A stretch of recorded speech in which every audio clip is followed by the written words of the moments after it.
Телевидениенің алтын тауышы Татарстан левитаны, тонылған диктор Татарстанның от қазанған артисті Ильфат Абдрахманов орабыздан кетті.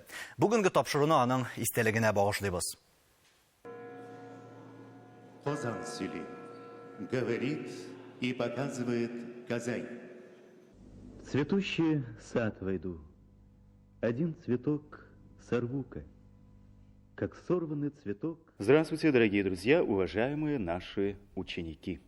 Очередной наш урок мы посвятим разным цветам радуги. Здравствуйте, в Казани 14 часов на ТНВ, время новостей.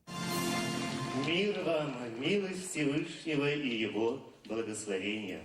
Ассаламу алейкум ва рахматуллахи ва баракатуху. Good evening, dear friend. Добрый вечер, уважаемые гости и участники. Категорически всех приветствую.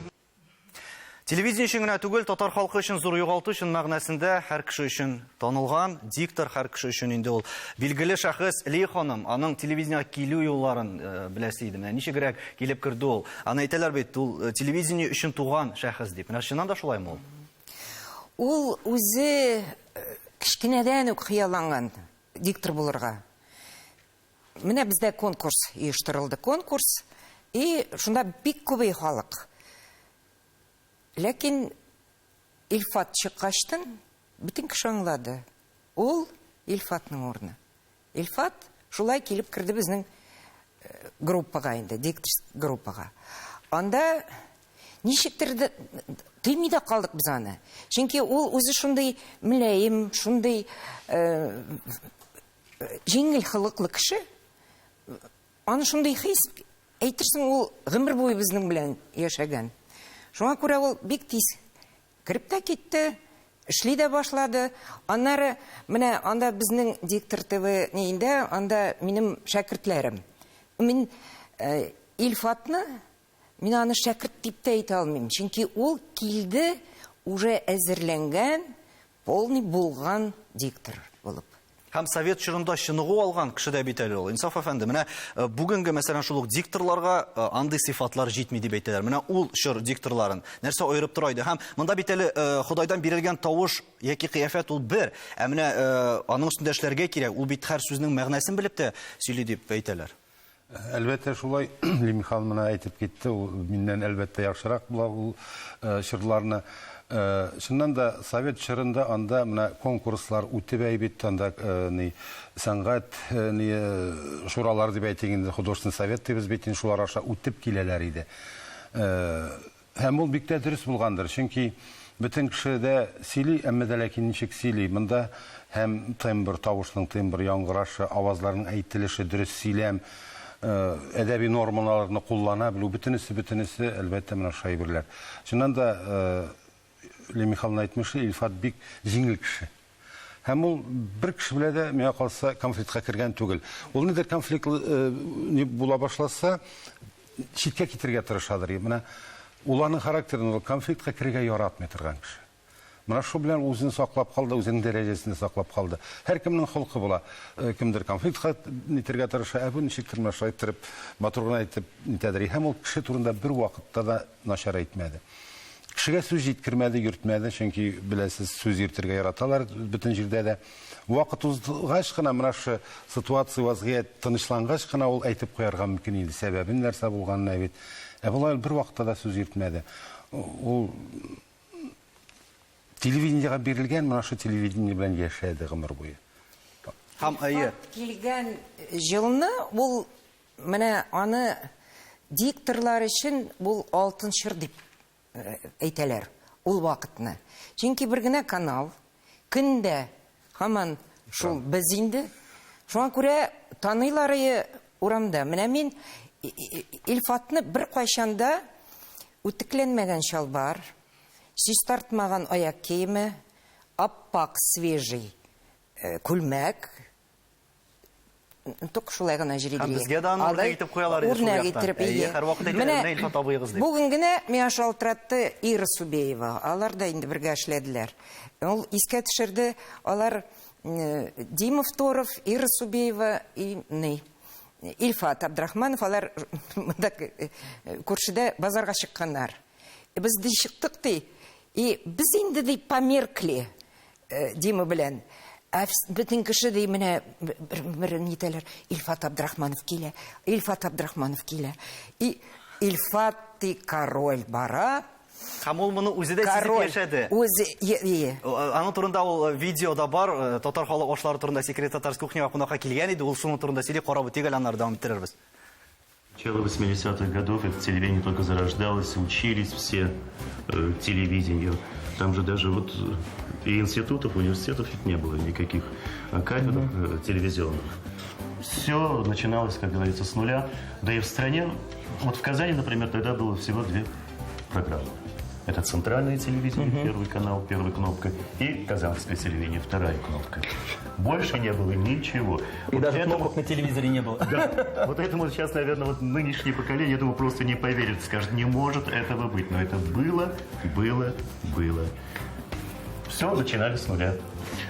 Так что можно назвать меня тоже первопроходцем телевидения. Первопроходцем татарстанского телевидения. Менә шундыйрак фикерләр. Илфат әфәнде, сезне еш кына бутыйлар дип әйттеләр. Илфат Абдрахманов белән. Менә бу сезнең өчен нәрсә иде? Мондый комплиментмы бу?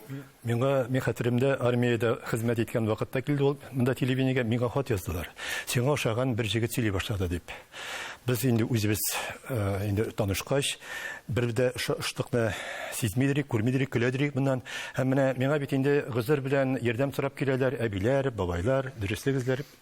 Аңа инде нидер концерт очрашуларны алып барырга дип зәп киләләр. Һәм аны эзләп миңа киләләр, буталып, мине эзләп аңа баралар иде. Аның киләдер икән, исемеңне алыштыр дип без аның белән бәхәсләшәдер. Бер генә Илфат монда булырга тиеш дип. Менә аның менә шушы буталу минем гомеремдә башыма да килмәде. Менә шушы буталу ничектер үкенечле, бик күңелсез төгәлдәнер дип. Мин менә бүген генә шалтыратучы булмады. 2 көн дәвамында телефоннан үземнең исән икәнлегемне исбатларга туры килде. Бик күп шалтыратучылар булды. Достарым шалтыратты, достарым шалтыратып, таныш булмаганнар, таныш бул кешеләр. Бик менә бик күңелсез булды.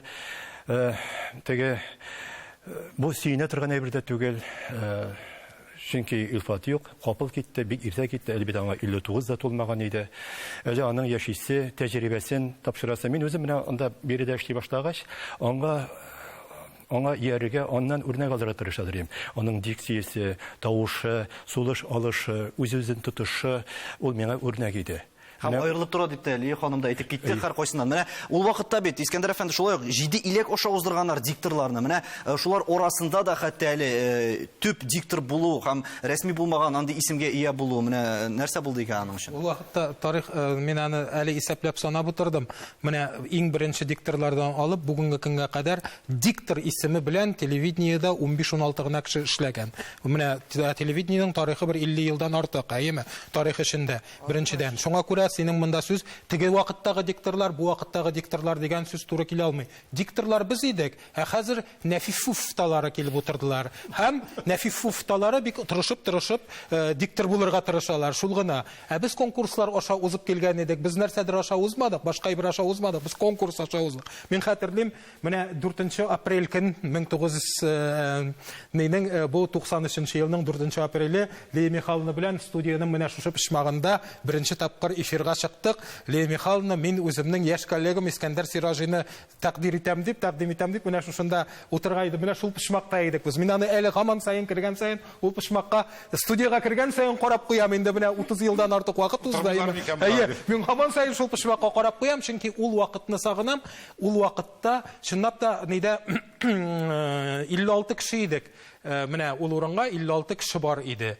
Һәм шушы 56 кеше арасыннан иратлардан мине сайладылар ул вакытта. Һәм Эльмира Валеева бар иде менә ГТРКда әле дә бүген дә эшли. Мин ул вакыттан бирле менә Зөһрә Нигъмәтуллинаны алдылар. Зөһрә Нигъмәтуллина хәзер инде ДК директоры дип беләм кайдадыр. Һәм монда әле мөһим тагын бер фикерләрнең берсе, ул да булса, ул рус телендә алып барса да, татар милләте өчен һәр вакыт кайгырып яшәде. Аның татарча сөйләшик тапшыруыннан үзе карап алыган дәвам иттерербез.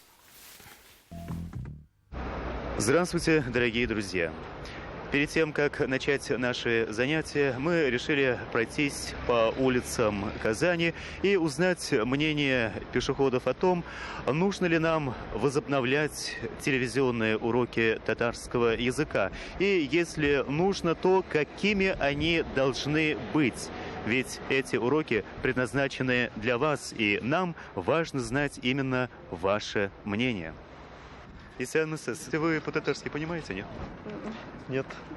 Вы знаете, мы хотим на телевидении возобновить уроки татарского языка. Как вы на это смотрите? Хорошо было бы. Хорошо. Исян Мсс, здравствуйте еще раз. Дорогие друзья, по вашим многочисленным просьбам мы возобновляем телевизионные уроки татарского языка. Хамшымның арасында бұлай сөйлеушілер жоқ. Бүгін Радик, сіз аның білән енді Зофила шулай бірге эшләдегез. Менә ул килеп керүгә үк ничектер яңа мөхит туадыр. Ул инде шулай ярып та ала. Яшь килгән шулык журналистлар белән дә ничектер оралаша белә иде ул. Менә нидирәк дәресләр алдыгыз сез аннан? Білесіз ба Алмас, мен Лия Михайловнаның сөзіне қошыласып келе бірсінде есіме түсті қазір. Біз аның білән кибетке кірген едік. Именно Лия Михайловна айтмышлы, и сатушы Ильфат Абдрахманов ул шундый менә шырайлары ачылып китте аның. Елмайып, менә ул шул момент шундый исемдә калды минем.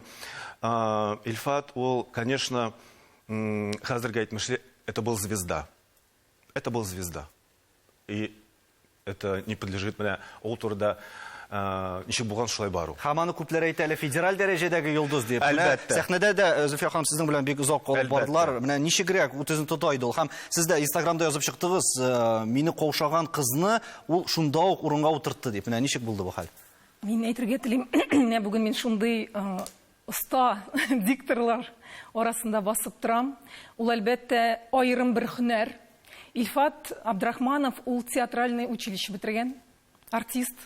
Татарстанның атказанган артисты, ләкин ул телевидениедә гына түгел, камера алдында гына түгел, ул зур сәхнәдә шул хәтле үзен оста тота белә иде һәм шул хәтле оста эшли белә иде.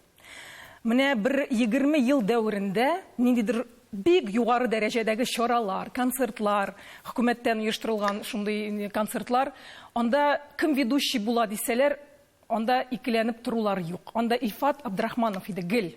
Чөнки аның тавышы белән, аның үзен тотышы белән, затлылыгы белән, чит илләр кунаклар алдында да, Россия кунаклары алдында да, ничектер менә Татарстанның йөзе буларак, Татарстанның йөзенең тавышы буларак, ул гел сәхнәдә үзен менә шулай итеп җиткерә ала. Һәм аның профессиональ үзенчәлекләре турында без әйе рекламадан соң сөйләшәбез.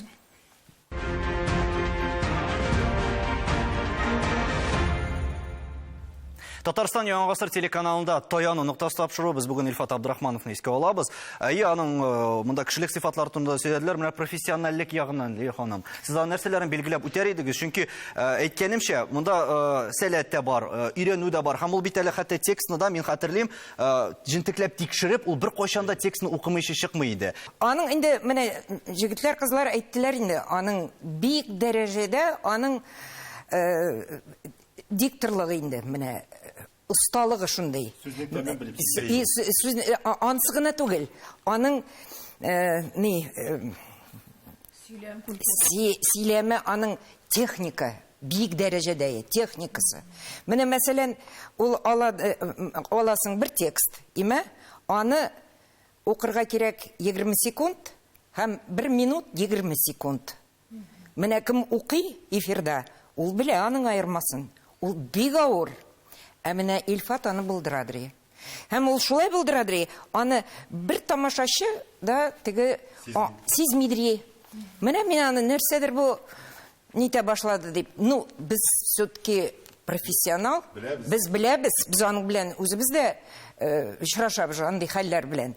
Чыгасында чыккач сорыйсың инде. Әй, аларның анда ди магнитофон нәрсәдә теге фильм не пошел. Әүвәле бит инде. Әүвәле кино гына, видео юк бит. Видео юк, кино. Кино. Кино ул бик хәтер нәрсә, ул менә кире әйбер шундый. Точыга точыкмый ул.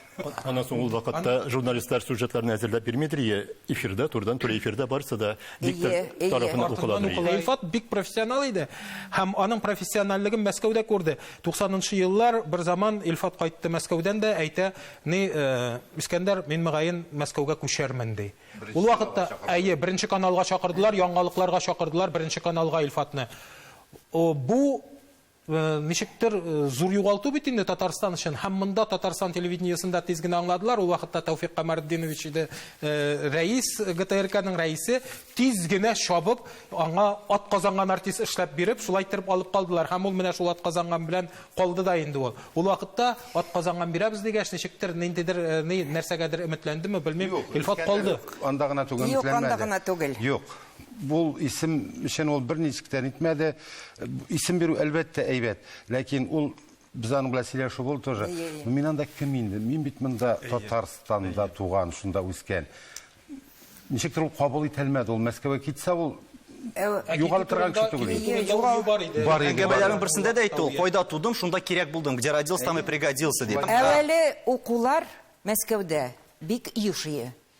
Һәммә кеше менә кем килә дикторлыкка 2 айга, 4 айга укырга барып кайта. Һәм аның әле җырлавы турында да безнең бер видео бар, карап алыйк әле бергәләп аннары дәвам итик. Күрмәгәнгә шактый еллар, тагын картаеп киткән.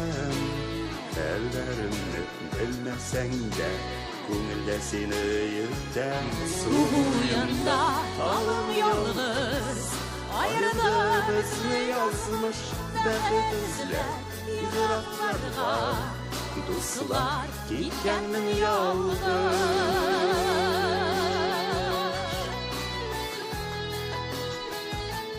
Җырлаганда да сизелә, Инсаф әфәнде, һәр сүзнең тәмен белүе, менә кайдан килә бу? Бу беләсеңме, нәрсәдән килә? Ул театр училищесында нигез салына. Боя бергә Ли Михайловна то беләсез бит, монда һәрбер сүзнең мәгънәсен, авазның яңгырашын өйрәтелә һәрбер кешегә. Әмма ләкин бөтен кеше дә ала алмый. Менә шул тоемлау дигән әйбер, сүзнең тәмен белү дигән әйбер аңарда бар иде. Чөнки коры текст, без информацион текст укыйбыз. Коры текст, ничек җиткерәсең, менә бу әйберләрне ул бик белеп эшлидер. Һәм ул бер вакытта да бер генә басымны да сүз басымын булмасын, миңа калса ялгышы булмагандыр Ли Михайловна. Хәтерләмим мин, бәлки сезнең хәтерегездә бардыр. Ул үзеннән соң килгән менә бу яңалыкларда эшли башлагач, бит интегендә диктор үзгәрешләрдән соң дип әйт, анда да улай бит, ачуы килеп кайбырга әйтеп куядыр, ничек инде шунда белмәскә дип. Уларның бөтен нәрсә канында иде. Мин инде әйтеп киткәнемчә, аның тормышы телевидение булды. Ул шуның белән яшәде. Эштән киткәч, ул Азираганың канатлары сынды. Ул чыгарылышның текстын күтәреп биридер коридорда, шуны бер килеп язып, сызып, не суфлерлар бар. Хәзерге заманда да менә сез әйтәсез, укымыйча эфирга чыгарга ярамый дип. Кайберәүләрнең укымыйча эфирга чыкканнары күренеп тора. Алар нәрсә укыганнарын Юк, Илфат, мин дә беләсең ничек, кай вакыт безгә дә туры киләдер, текстны яңалыклары башлангачтан китереп шуып кына керә иде, астан шуып кергән текстыдан соң. Менә аны ничек укырга, сән беренче тапкыр менә шунда елмаеп, ул язмадан, анда сызылган, моннан күчереп, монда күчерелгән, менә шәйберләрдә үскән кешеләр. Һәм ул бит инде күп чырлар кичергән кеше, әйе. Хәзер карап киттек, менә бу видеоны, мин әйтәсем килә, нинди талантлы кеше бөтен яктан. Әйе. Мин бу видеоны җырлаганны беренче күрәм. Шундый куалын, матур тавышлы, әле бит Зәйнәп Фәрхетдинов белән җырлый. Это же шикарный, великолепный дуэт. Мин моны күргәнем юк, мин аны карыйм да. Юк, үзе әле шундый шәхес булгач та менә гадилеге кайдан килгән икән, Зөлфия ханым, ничек уйлыйсыз? Мин беләсезме, бер нәрсәгә генә борчылам. Менә бит ул ничә еллар буе эшләмичә ятты, шулай бит инде. Ул аның шире, ул авырды, Илфат абый, аны беләләр барысы да. Менә барыбер ул сөйләшә белә иде, ул үзенең дикторлыгын, үзенең шул табигатьтән Худайдан биргән талантын ул югалтмаган иде. Элек дикторны Илфат Габдрахманов дикторлыкны иң зур һөнәр дип саный иде. Чөнки шул аның сөйләгәне бар. Сталиннан сорыйлар, кайчан сугыш бетә дигәчтен, әнә иптәш Левитан әйткәчте. Әйеме Илфат сөйләгән әйбер, ягъни Илфат, ул мин аны үзем дә ничектер Левитан кебек кабул итә идем. Шунлап та ул кайчандыр иң мөһим әйберне ул әйтер шикелле тоела иде. Әмма күрдек, дикторларның кирәге калмады. Без инде соңгы бугын дикторлар без булдык алынган телевидениегә. Менә килеп кергәч тә менә аны күрмисең име, но авыл менә здравствуйте категорически дип кирәдер ул всем. Нет, категорически приветствую вас. Я шулай дип әйтәдер. Син аны күрмәсәң дә син беләсең, Илфат, дөньялар менә ничектер нурланып, менә рәхәтләнеп китәдер. Аның юморы шундый менә, ул бит шулай теге берсендә хәзер сөйләп китәм. Ашап утырадыр буфетта безнең. Мен әйтәм, Илфат, тәмле булсын. не ваше дело. У меня серьезный тауш, блядь. Мне надо баштат шаярдым екен, была неттім екен. Ондар, конечно, шаярып айтты инде. Ну, менә шундый моментлар истә кала. Лей Михайлов безгә видеода биргән иде 40 еллыгы телевизиядән. Шуны да карап үтегәл аннары дәвам иттерербез. Жизнь человека измеряется не числом прожитых лет, а тем, что он успел совершить. Каждый, кто приходил на студию, вкладывал в общее дело не только частицу труда, таланта, души, но и здоровье, нервы. Некоторые, к сожалению, не дожили до этого светлого праздника, 40-летнего юбилея нашей студии. Но в памяти тех, кто работал с ними вместе, кто шел вместе с ними по тернистой творческой дороге, они живут постоянно.